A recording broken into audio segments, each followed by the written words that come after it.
We're all here to beat the challenge. I am walking for my wife. I run for my sister.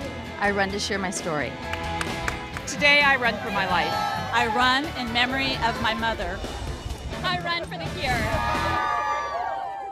It's National Breast Cancer Awareness Month, and I want anyone in the audience to please stand up if you or someone you know has been touched by breast cancer.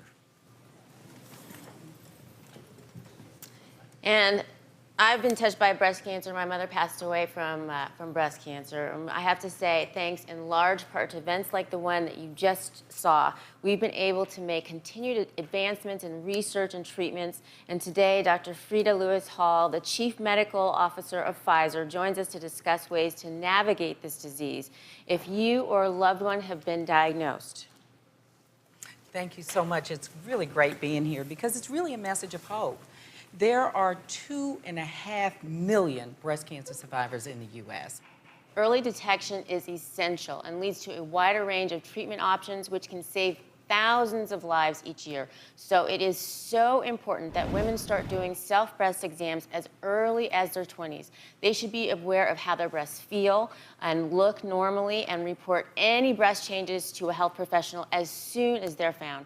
But remember that self-exams do not replace regular checkups. The National Cancer Institute recommends that women 40 years and older get a mammogram every 1 to 2 years, and even earlier or more often if you or a family member has had breast cancer. You know, being diagnosed with any type of cancer, it can be physically as well as mentally overwhelming. So, Dr. Freda Lewis-Hall, you have some advice that may help if you get that diagnosis. And I hope this advice helps. It's simple and straightforward, and that is if you're diagnosed with breast cancer and going through treatment, do it with attitude. So what do I mean by that?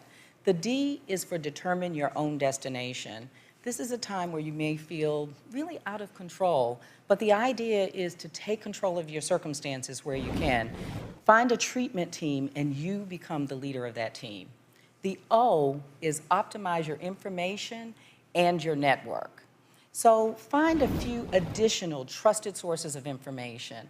These will help you keep current with things like new resources that you might need, treatment advances, clinical trials, and other important information.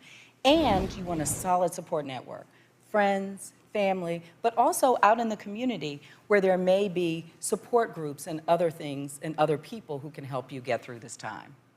And the I is for intensity. And I'll jump in here and talk about why intensity is so important, because you have to have a sense of urgency and be disciplined about all the steps you're taking. Stick to your medication schedule. Don't postpone appointments. You don't ever want to make excuses. That's exactly right. And the T is for tenacity.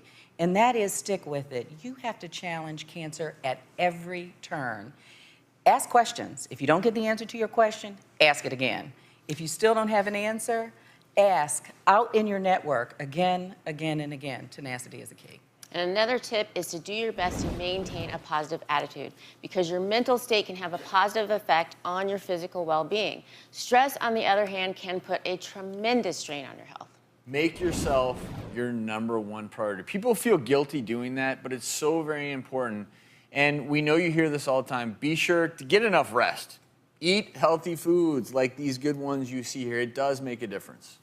And visit healthierworld.com, where you can find information if you're diagnosed with breast cancer or other types of cancer.